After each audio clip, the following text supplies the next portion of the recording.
Islám. Jedno z najrýchlejšie rastúcich náboženstiev sveta. Ľudia islamu, moslimovia, tvoria pätinu svetovej populácie a 98% populácie krajiny, ktorá bola kedysi jedným z najdôležitejších kresťanských území sveta. Ako sa z krajiny kresťanských chrámov stala krajina mešít? Ako stratil prospievajúci zbor v Sardách z 1. storočia svoj vplyv na tomto území? Pozývame vás na našom putovaní krajinou 7 zborov do Sárd na Day of Discovery.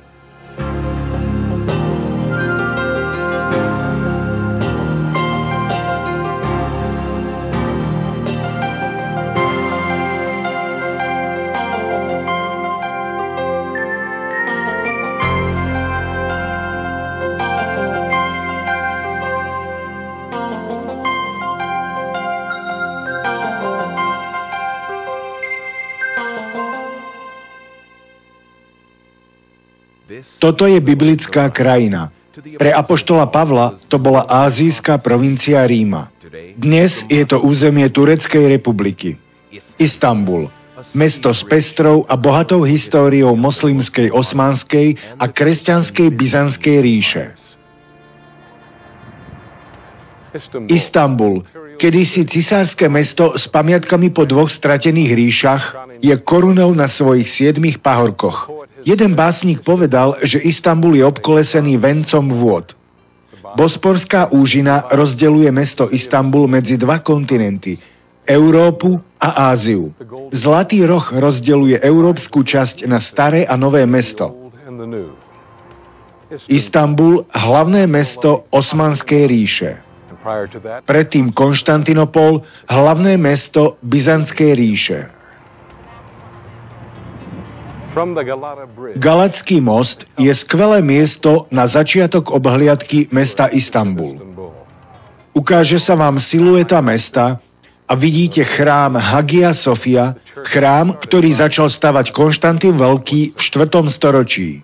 Tiež si môžete všimnúť kráľovský palác, kde roky vládli sultáni a odkiaľ spravovali túto časť sveta. A samozrejme vidíte aj modrú mešitu, jednu z najslávnejších mešít na celom svete s unikátnymi 6 minaretmi. Istanbul, niektorými nazývaný aj mesto islamu.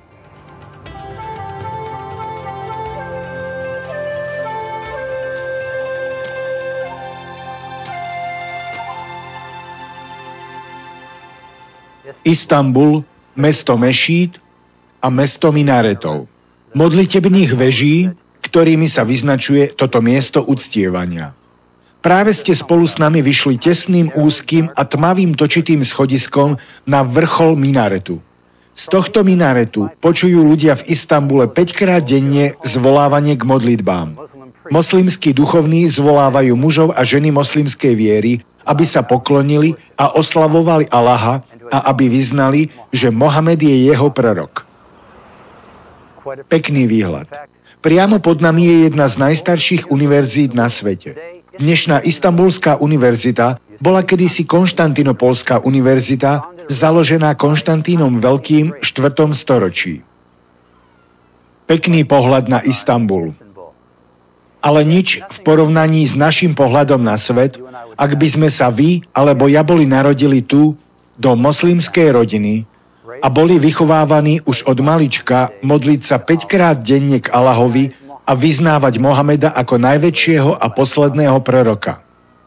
Ak by sme boli vychovávaní v takejto kultúre, boli by sme ako ryba v mori moslimských názorov, myšlienok a hodnôt.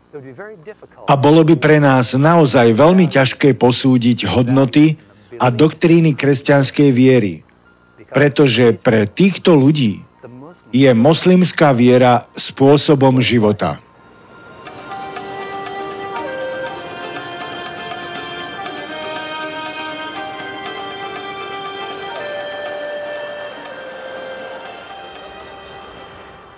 Pre mňa ako návštevníka Istanbulu predstavuje tento zážitok stáť tu na vrchu minaretu nedaleko areálu Istanbulskej univerzity, bývalej Konštantinopolskej univerzity, spojenie 2 svetov. Pripomína mi, že zatiaľ čo dnes je toto mesto mešít, nebolo tomu vždy tak. Konštantín Veľký legalizoval kresťanskú vieru a staval tu kresťanské pomníky a katedrály. A ešte predtým bola toto krajina apoštola Pavla. Pavol sa tu narodil. Prví apoštoli kresťanskej viery chodili po tejto krajine, keď niesli evanjelium Ježiša Krista toľkým ľuďom, koľkých len vo svojom živote mohli zasiahnuť. Áno, dávno predtým, ako bol tento národ moslimský, bol to národ kresťanov. A ľudia, ktorí tu žili, vyrastali v kresťanských rodinách a učili ich veriť, rozmýšľať a konať ako nasledovníkov Ježiša Krista.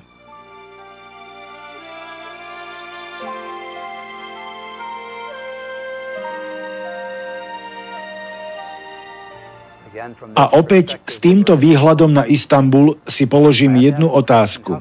Ako je to možné? Teda nie je to, že kresťan stojí na vrchu modlitebnej moslimskej veže. Ale ako je to možné, že z krajiny, ktorá bola kedysi srdcom kresťanskej viery, sa mohol stať národ, ktorý dnes z 98% tvoria muslimovia? Ako sa to mohlo stať? S národom Kristových učeníkov. Časťou odpovede je vojenské dobitie tohto územia moslimskými osmanskými Turkami. Ale oveľa dôležitejšia časť odpovede sa nachádza v slovách poslednej knihy Biblie, knihy Zjavenia, adresovanej 7 cirkvám z 1. storočia, ktoré sa nachádzali na území dnešného Turecka. Zjavenie, ktoré bolo dané apoštolovi Jánovi, vyhostenému Rimanmi do trestaneckej kolónie na vzdialený ostrov Patmos. Apoštol Ján bol na ostrove Patmos neďaleko pobrežia dnešného Turecka, vzdialenom asi 80 kilometrov v Egejskom mori.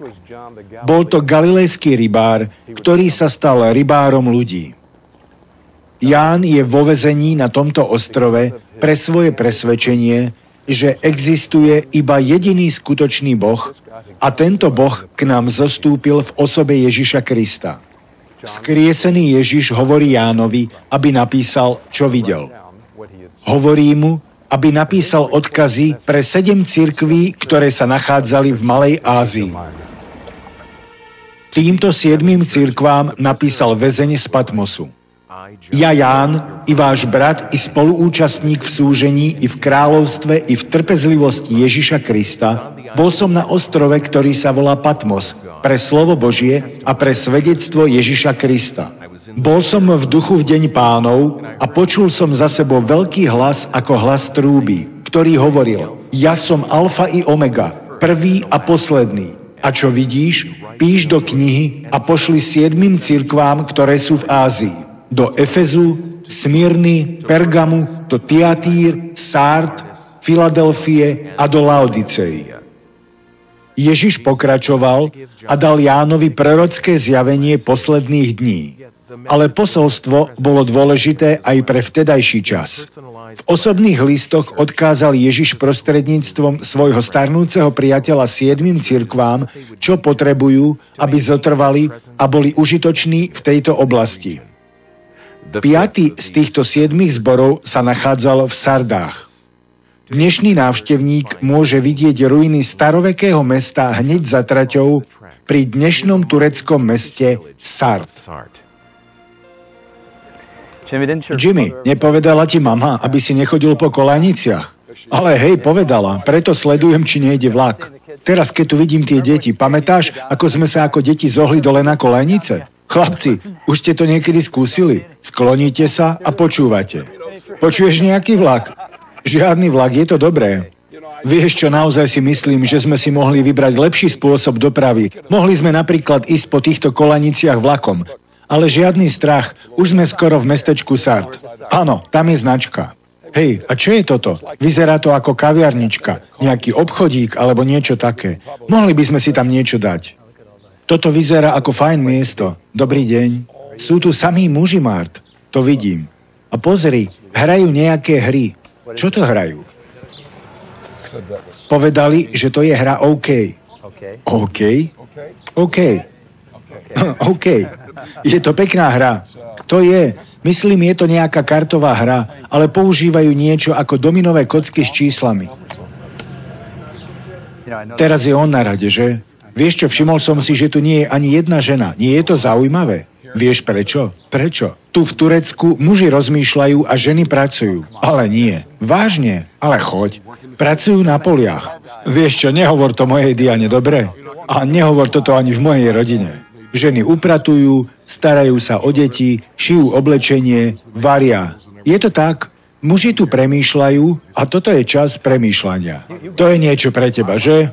No, páči sa mi to. Myslím, že navrhnem Judy, aby sme sa sem presťahovali. Nepočúvajte o chalani. Hej, čo tak nejaké občerstvenie? Zase ideš jesť? Teraz si jedol. Koľko?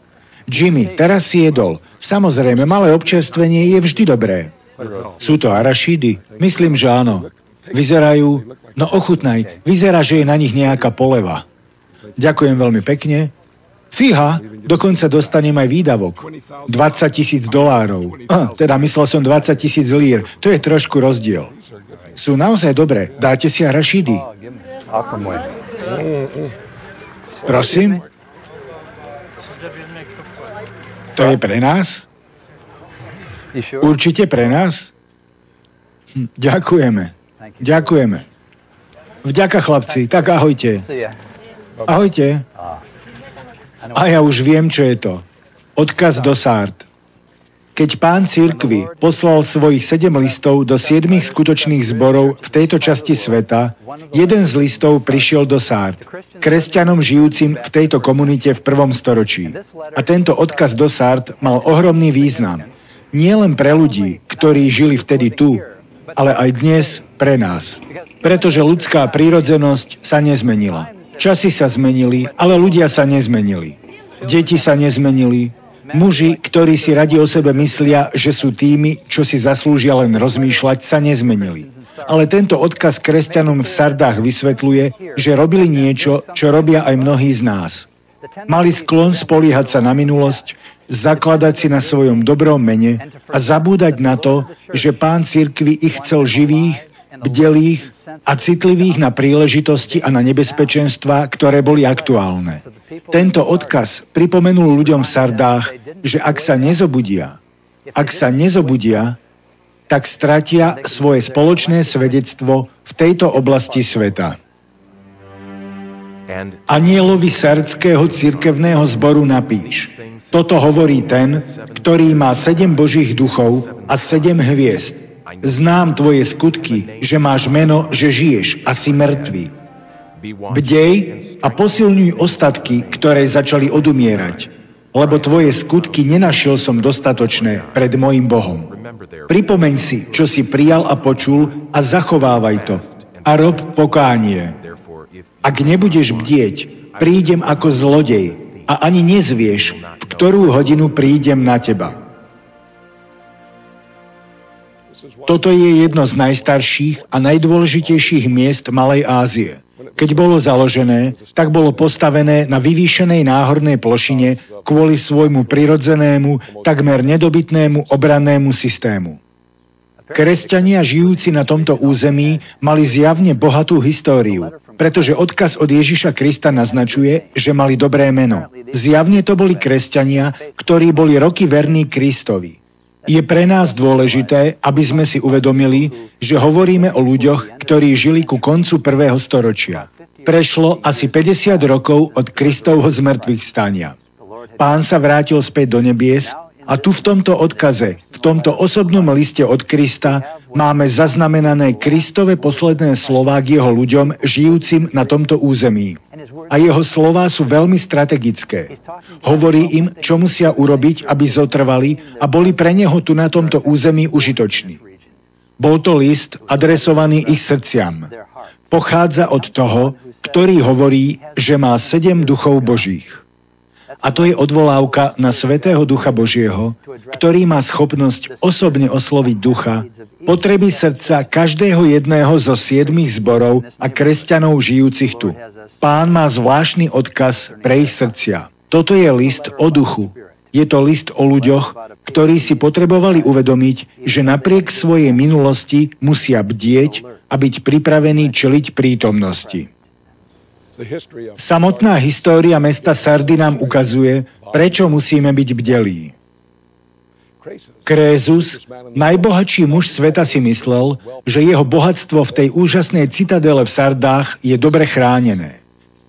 Kýros, perský král, sa asi 500 rokov pred narodením Krista rozhodol, že pôjde a dobije toto bohatstvo a obsadí Sardy.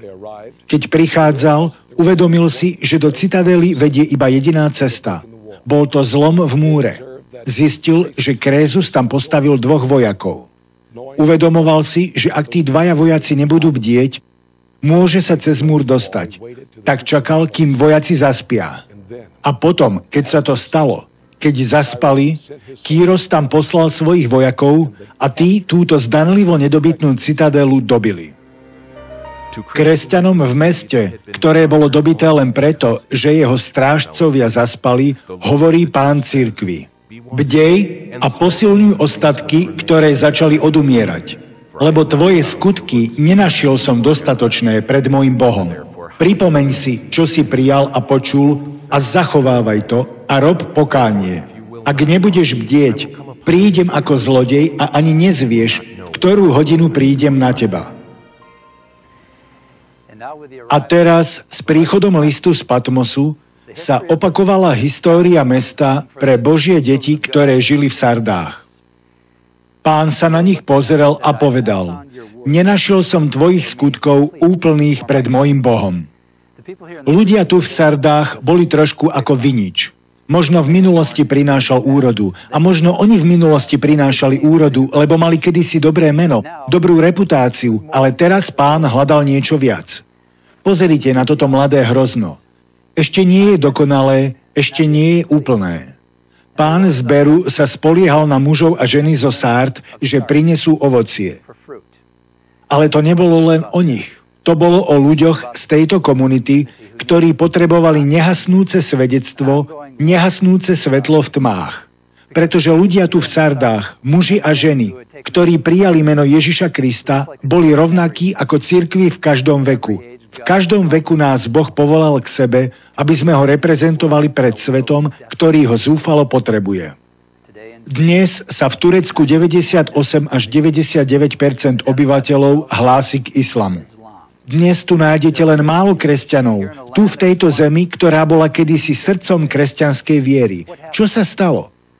No, časťou odpovede je určite to, že v priebehu času Boží ľudia v niektorej generácii zaspali.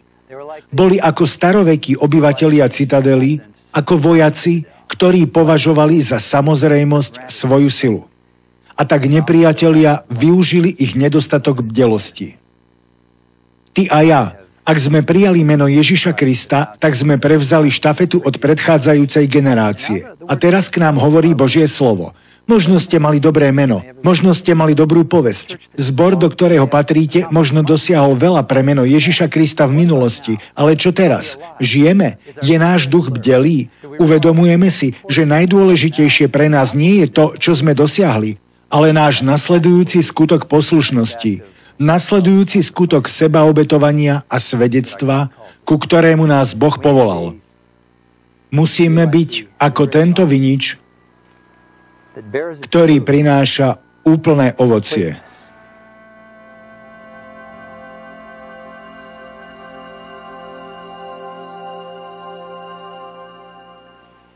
Títo páni sú obyvatelia mestečka Sard, tu na území starovekých Sárd.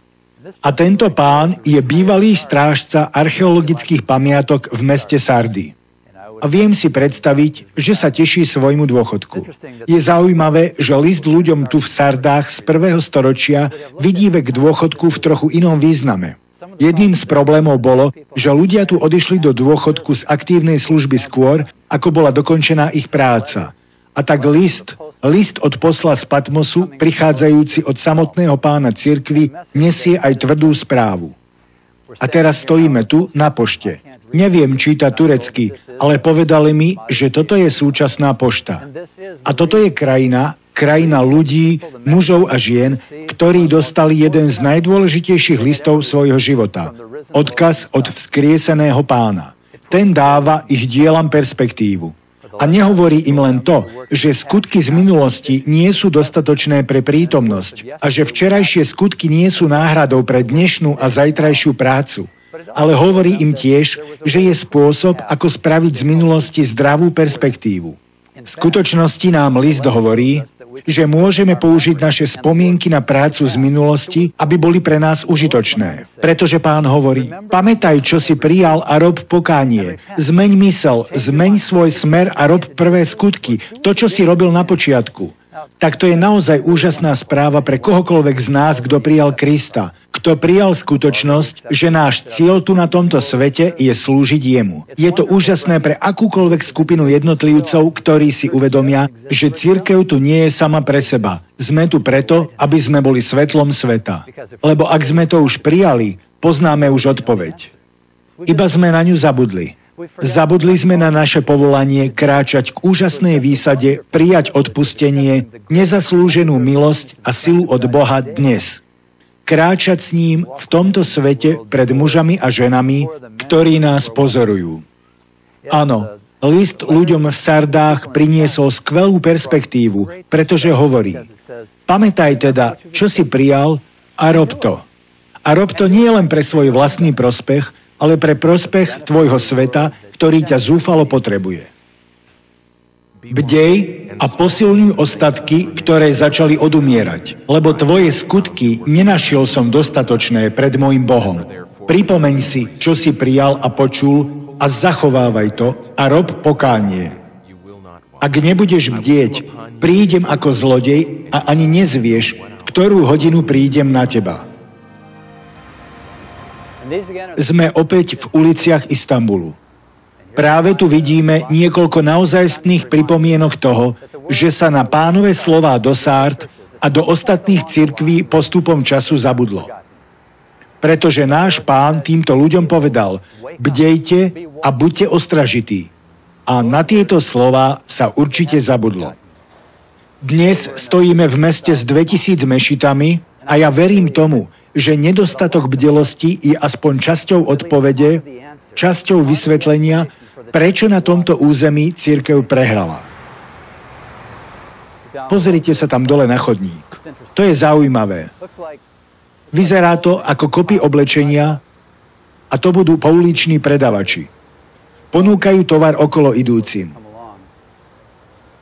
A to mi opäť pripomína Sardy, keď Pán v svojom odkaze ďalej pripomína. Máš i v Sardách niekoľko málo osôb, ktoré nepoškvrnili svojho rúcha. Tu Pán uznáva a povzbudzuje tých jednotlivcov v zbore, ktorí nezaspali. Pretože hovorí, vaše konanie je správne, nerobíte kompromisy, ale kráčate so mnou. A ďalej pokračuje, ak to budete robiť naďalej, budete kráčať so mnou v bielom rúchu. V ďalších kapitolách Zjavenia spomína Pán čistý nádherný kment ako symbol skutkov spravodlivosti veriacich, alebo inými slovami dobré aktívne správanie Božích ľudí. A toto je presne to, čo chcel Pán od svojich detí v Sardách. Nechcel len spomienky, chcel skutky, chcel bdelosť. Chcel, aby jeho ľud hľadal nové možnosti, ako ho reprezentovať a ako byť jeho príkladom, ako byť jeho hlasom tu v komunite. Ten, kto víťazí, bude odiatý bielým rúchom a nevytriem jeho meno z knihy života a vyznám jeho meno pred svojim otcom i pred jeho anielmi. Kto má uši, nech počuje, čo duch hovorí cirkevným zborom. Ale slová zaslúbenia a povzbudenia ľuďom v Sardách poukazujú na problém. Ak vezmeme tie slová vážne, naznačujú, že existuje možnosť, že naše meno bude vymazané z knihy života, ak nezostaneme bdelí. Ako si teda hocikdo z nás môže byť istý, že náš domov je v nebesiach a že tam prídeme? Je dôležité, aby sme si uvedomili, že tieto slová nikdy neboli myslené. V skutočnosti ani jeden zo 7 listov nemal zámer popísať cestu spasenia. Boli to slová dané cirkvi, aby vysvetlili, ako zostať užitočnými a zotrvať na tomto území. A vlastne kdekoľvek na svete. Tieto slová vzkrieseného Pána súvisia s tým, čo povedal ešte predtým svojim učeníkom. Vy ste svetlom sveta. Mesto ležiace hore na vrchu nemôže sa ukryť.